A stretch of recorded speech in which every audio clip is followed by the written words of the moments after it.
صابر صاحب تھوڑی اگلی سفر اگلی جان نہیں پھر آئے بس اگے ادھر اورے بنے اجے پھر ایک پڑے گا جیسے یہ سارے بندے صفائی لگے جو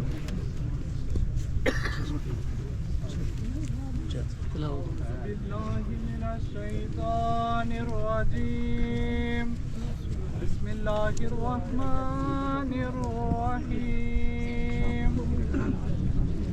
والتين والزيتون وطور سينين وهذا البلد الأمين لقد خلقنا الإنسان في أحسن تقويم ثم رددناه أسفل سافلين إلا الذين آمنوا وعملوا الصالحات فلهم أجر غير ممنون فما يكذبك بعد بالدين أليس الله بأحكم الحاكمين آمنت بالله صدق الله العظيم هذه كبيرة فيديو فيديو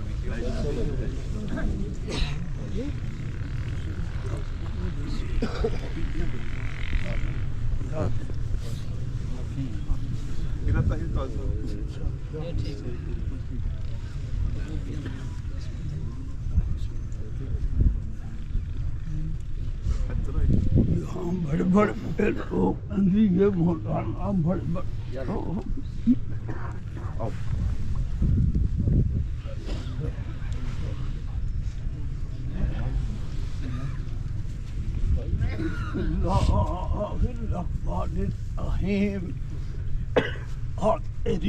آمین اگر آپ چند منٹوں کے لیے تشریف رکھیں تو بہتر ہے یہاں ہم عبادت کرتے ہیں کپڑے گندے ہوں تو سواب ملے گا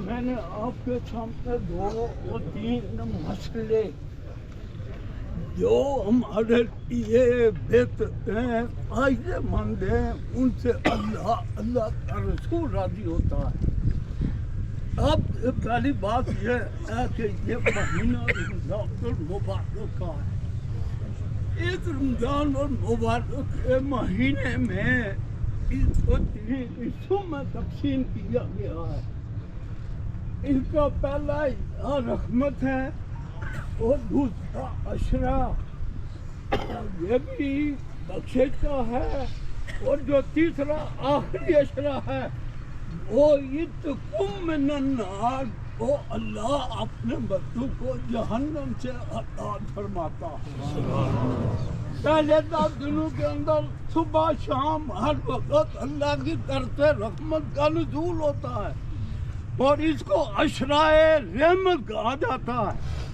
اس کے بعد 14 دن آئیں گے اس کے بعد وہ عشرۂ مغفرت ہے اس میں اللہ پاک اپنے بندوں کی مغفرت فرماتا ہے جو اس کی بارگاہ میں جھکتے ہیں اور اس کا تیسرا عشرہ یعنی جو آخری 10 دن ہے یا 9 دن ہے اس میں جو بھی اللہ کی طرف رجوع کرتا ہے اللہ اس کو جہنم سے آزاد فرما دیتا ہے اب یہ عشرۂ رحمت ہے یہ ہماری بچی یہ ہماری بہن یہ اللہ کو پیاری ہو گئی اللہ نے اسے اپنے بعد بلا لیا تو یہ طویل عرصہ بیمار رہی ہے اور اس کی بیماری بھی بڑی کوئی عجیب قسم کی تھی لیکن یہ جان بار نہ ہو سکی اسی بیماری کے اندر یہ اللہ کے ہاں پہنچ گئی ہے.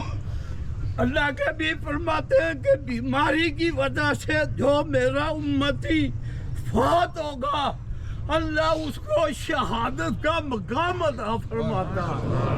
تو یہ بچی اب یہ رمضان المبارک کے پہلے عشرے میں یہ اللہ کے پاس پہنچی ہے, اس کی روح قبض ہوئی ہے. ایک بات یہ بھی بڑی سعادت ہے, علامہ نصفی شرح عقائد کے مسلم میں ایک بات دیکھ رہا تھا کہ انہوں نے لکھا ہے کہ یہ رمضان کا مہینہ ایسا بابرکت, ایسا رحمتوں کا خزانہ سمندر اور برسات ہے کہ اللہ اس مہینے کے اندر جو کافر ہے اس کو بھی اپنی رحمت سے معلوم نہیں کرتا. یہ تو مسلمان بچی تھی, مسلمان کے ہاں اس کی شادی ہوئی, مسلمان کے ہاں اس کی پرورش ہوئی. ہم اللہ کی رحمت پر یہ ایمان, یقین اور بھروسہ رکھتے ہیں کہ اللہ اس اشرائے رحمت کی وجہ سے اس رحمت فرمائے گا, اس صغیر کبیر گناہوں کو معاف فرمائے گا. آمین کو اللہ وحدہ لا شریک اس بچی کو اس اشرائے رحمت کی وجہ سے اپنی رحمت میں جگہ دے اور اس کے قبر کو اللہ روشن اور منور کرے. اب میں آتا ہوں دو تین مسئلے میرے عرض کرنے ہیں. پہلا مسئلہ یہ ہے کہ یہ رمضان کا مہینہ ہے جس کو رمضان کہتے ہیں, اور قرآن مجید نے رمضان کا تعارف کرایا ہے. شہر رمضان اللہ جی انزل فیہ القرآن. اے میرے بندو اور اے زمین کے اوپر مسلمان کہلانے والوں, تمہیں علم ہونا چاہیے کہ رمضان کا مہینہ یہ عام مہینوں کی طرح نہیں ہے, بلکہ اس مہینے کے اندر ہم نے رمضان المبارک کے اندر ہم نے قرآن حکیم جیسی عظیم اور آخری کتاب نازل فرمائی ہے.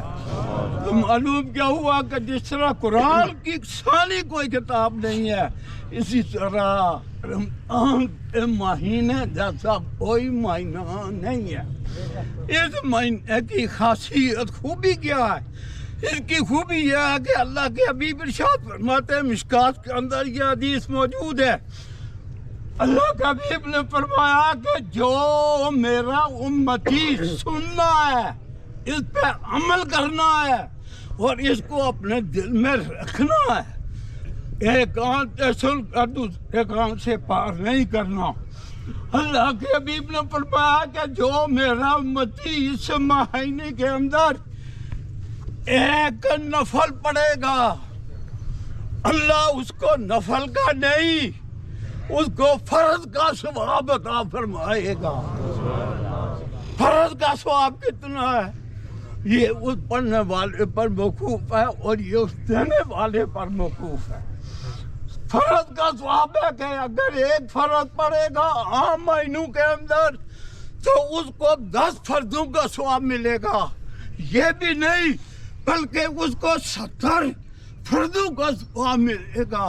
یہ بھی نہیں ہے بلکہ اس کو 700 فرضوں کا ثواب ملے گا. اور جو آدمی رمضان کے اندر ایک فرض پڑے گا اس کو کتنا ثواب ملے گا؟ حدیث میں قدسی ہے کہ اس ثواب کو کوئی نہیں جانتا, اللہ جانتا ہے جو عطا فرمانے والا. تو اس مہینے کے اندر سب سے پہلا فرض کیا ہے کہ ہم نے روزہ رکھنا ہے. اور روزے کے بارے میں حدیث پاک میں آتا ہے, قرآن کے بارے میں حدیث پاک میں آتا ہے, ان القرآن والرمضان یشفعان. اب قیامت کا دن ہوگا تو اللہ فرمائے گا کہ یہ میرا بندہ ہے روزہ, تو بھی آ جاؤ روزہ, اے رمضان کا روزہ آ جاؤ, یہ میرا بندہ آ گیا ہے. اے قرآن کے پڑھنے والے تم بھی آ جاؤ. اس وقت حکم ہوگا رمضان, تم اس کو جانتے ہو یہ کون ہے؟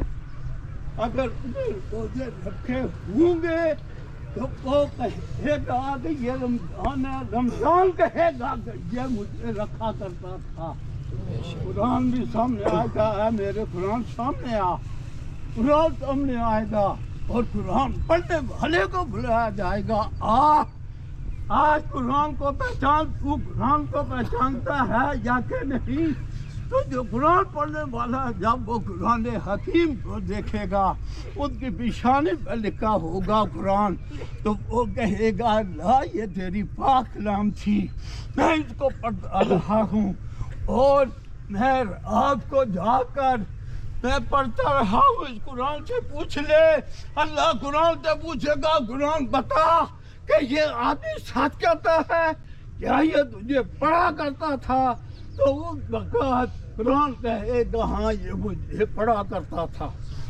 راتوں کی اگر تفسیر آپ کو بتاؤں کئی گھنٹے لگ جائے، اس کے اعمال تو لو، یہ قرآن کو پہچانتا ہے، قرآن اس کو پہچانتا ہے، یہ رمضان کو پہچانتا ہے اور رمضان اس کو پہچانتا ہے۔ اس کے تمام اعمال اکٹھے کرو، اکٹھے کرنے کے بعد وہ کرائٹیریا جو ہم نے مقرر کر رکھا ہے جنت میں جانے کا وہ لاگو کرو۔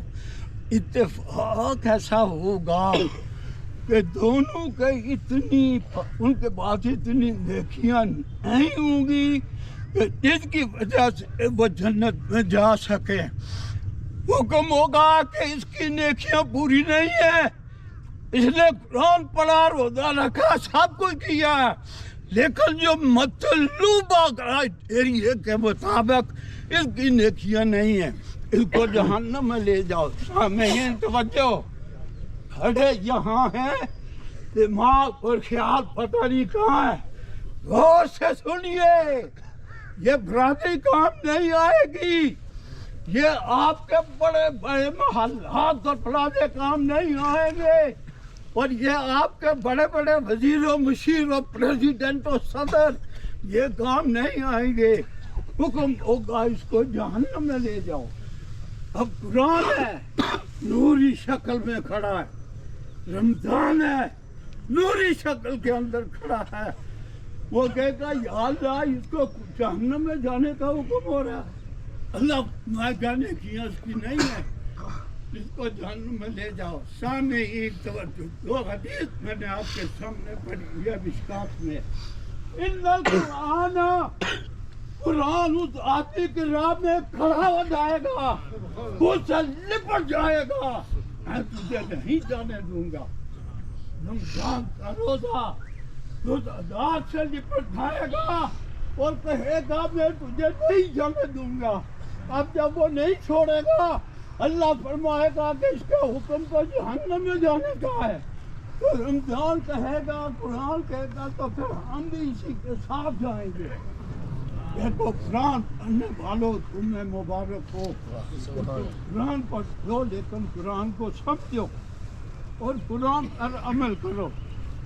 اب وہ قرآن سے پڑھ گیا، رمضان سے پڑھ گیا، حکم ہے جہنم میں لے جاؤ، اب وہ نہیں جانے دیتے، مشکات کے اندر ہے، وہ کہیں گے کہ ہمیں بھی اس کے ساتھ جانے دو، یہ جدھر جائے گا ہم اس ساتھ جائیں گے۔ اللہ فرمائے گا میرا کلام میرا یہ جہنم میں نہیں جائے گا، تو وہ کہیں گے اگر یہ نہیں جائیں گے تو میں بھی نہیں جانے دوں گا۔ اللہ فرمائے گا روزے کے بدلے بخش دیا، قرآن پڑھنے کی سماعت کی وجہ سے بخش دیا۔ قرآن پڑھو،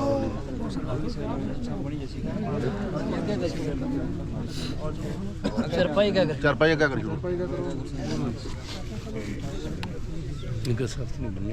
بنی وہ رکھا جاندی اگے جاؤ نہیں بننے مسئلہ بھی مسلح پھر تھوڑی اور رکھا جاندی، تھوڑی بیٹی اور رکھا جاندی۔ حضرات گرامی صفحہ مکمل کریں، بات یاد رکھیں، قرآن پاک کے حوالہ سے، رمضان کے حوالہ سے جن لوگوں نے سوچ غفلت کی ہے وہ سچی توبہ کریں۔ یہ میری بہن بڑی بیماری دیکھی ہے، میرا گھر کا جنازہ ہے، میں پیغام دینا چاہتا ہوں کہ جتنے احباب اس مقام پر تشریف فرما ہوئے ہیں، اللہ آپ کا نام قبول فرمائے۔ میں گزارش کروں گا جامعہ مسجد وائل بن حجر کے خطیب علامہ عمر خطاب صاحب مصطلح رسول پر آئیں، اس لیے کہ انشاءاللہ حضرت کے جنازہ پڑھانے کے بعد آپ اول آخر درود پاک، 1 مرتبہ سورہ فاتحہ، 3 مرتبہ سورہ اخلاص پڑھیں گے، اور علامہ آصف صاحب یہاں تشریف فرمائیں، وہ ڈنڈے میں جو خطیب ہیں، یہ دعا فرمائیں گے۔ میری بہن نے 17 سال بیماری دیکھی ہے، کتنا عرصہ؟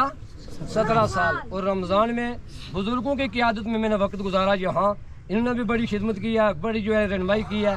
عظیم خاتون نے رمضان میں ہمیں نہیں بھولی، لیکن رب نے رحمت والا اشرا عطا کر دیا۔ 17 سال کی بیماری، جناب نے کہہ دیا کہ شہادت بھی ہے اور ادھر درجات بلندی کا سبب ہے۔ دعا کریں اللہ ہمارا نہ قبول فرمائے، نیت سماعت فرمائے کہ 4 تکبیر نماز جنازہ فرض کفایہ سنا واسطے، اللہ تبارک و تعالیٰ کے درود واسطے، پیغمبر مصطفیٰ صلی اللہ تعالیٰ علیہ وآلہ وسلم کے دعا واسطے، حضرات اس میت کے پیچھے امام صاحب کے منہ طرف قبلہ شریف، سارے سنگی اچھے انداز کے ساتھ آپ نیت کر لیں، دعا کریں اللہ ہمارا نہ قبول فرمائے۔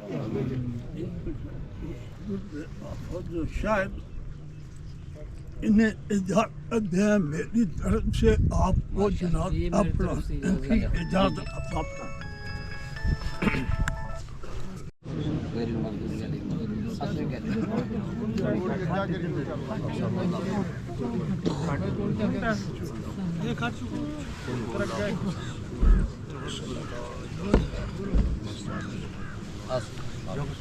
اعوذ باللہ من الشیطان الرجیم، بسم اللہ الرحمن الرحیم، اللہم صلی علی سیدنا و مولانا محمد وعلی آل سیدنا و مولانا محمد و اصحاب سیدنا و مولانا محمد وبارک وسلم وصلی علیہ۔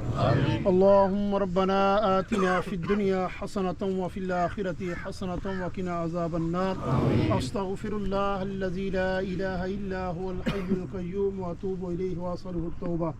یا اللہ پاک، ہم سب نے نماز جنازہ ادا کی ہے، شرکائے نماز جنازہ نے تیری پاک کلام کی تلاوت کی ہے، سورہ فاتحہ شریف، سورہ اخلاص شریف، درود پاک کا ورد کیا ہے۔ یا اللہ پاک، ہمارا نماز جنازہ پڑھنا، تیری مقدس کلام کی تلاوت کرنا اپنی بارگاہ عالیہ میں شرف قبولیت عطا فرما۔ اس کا ثواب حضور نبی رحمت صلی اللہ تعالی علیہ وسلم کی دربار اقدس کے اندر ہدیۃً تحفۃً نذرانۃً عقیدۃً محبتاً ثواب پیش کرتا ہوں، قبول منظور فرما۔ آپ کے والدین کریمین طیبین طاہرین، آپ کے ازواج مطہرات، اہل بیت اطہار، صحابہ کرام رضوان اللہ تعالی علیہم اجمعین کی ارواح کو اصال کرتا ہوں، قبول منظور فرما۔ جمیع نبیین، صدیقین، شہداء، صالحین، جمیع اولیاء کاملین، جمیع امت کی بارگاہ میں پیش کرتا ہوں، قبول منظور فرما۔ یا اللہ پاک، تیرے فضل عظیم کا صدقہ، نالین مصطفیٰ صلی اللہ تعالی علیہ وسلم کا صدقہ، تیرے نیک اور برگزیدہ بندوں کا وسیلہ، ماہ مقدس کے ان عظیم لمحات، ان عظیم گھڑیوں کا صدقہ، یا اللہ پاک تیرے اس پاک کلام کا ثواب، ان کلمات طیبات، آیات بینات کا ثواب، بالخصوص ان مائی صاحبہ کی روح کو اصال کرتا ہوں، قبول منظور فرما۔ یا اللہ پاک، اپنے مقدس کلام کا صدقہ، اپنے فضل عظیم کا صدقہ، ماہ مقدس کے ان عظیم لمحات کا صدقہ، یا اللہ پاک ان کی زندگی کے تمام صغائر اور کبائر گناہوں کو معاف فرما، جنت الفردوس کے اندر اعلیٰ و عرفہ مقام عطا فرما، مقام علیین کے اندر جگہ عطا فرما۔ یا اللہ پاک، قبر کو تحت نگاہ کشادہ فرما، روشن منور فرما، عذاب قبر سے محفوظ و مامون فرما۔ یا اللہ پاک، اس ماہ مقدس کا صدقہ انہیں قبر کے اندر کروٹ کروٹ جنت کی بہاریں نصیب فرما، قبر میں راحت اور سکون عطا فرما۔ یا اللہ پاک، جتنے بھی احباب اس نماز جنازہ کے اندر شریک ہوئے ہیں، ان کے جتنے بھی عزیز رشتہ دار اس دنیا فانی سے چل بسے ہیں، سب کی بخشش اور مغفرت فرما، درجات کے اندر بلندیاں عطا فرما۔ یا اللہ پاک، ہم سب کو موت اور قبر کو یاد کرنے کی توفیق عطا فرما، اعمال صالحہ کی توفیق عطا فرما۔ یا اللہ پاک، ہم سب کو اس عظیم مہینے کے اندر اپنے اپنے گناہوں سے، اپنی اپنی برائیوں سے سچی اور پکی توبہ استغفار کرنے کی توفیق عطا فرما۔ یا اللہ پاک، اس توبہ کر پر استقامت عطا فرما۔ اللہم ربنا انزل علینا رحمتا برکتا شفاء، اللہم اعنا علی ذکرک و شکرک و حسن عبادتک، اللہم اغفرها وارحمها وادخلها فی الجنہ، اللہم ربنا اغفر لنا قبل الموت وارحمنا عند الموت ولا تعذبنا بعد الموت ولا تحاسبنا يوم القيامة إنك على كل شيء قدير، وصلى الله تعالى على النبي الأمي وعلى آله وأصحابه أجمعين برحمتك يا رب۔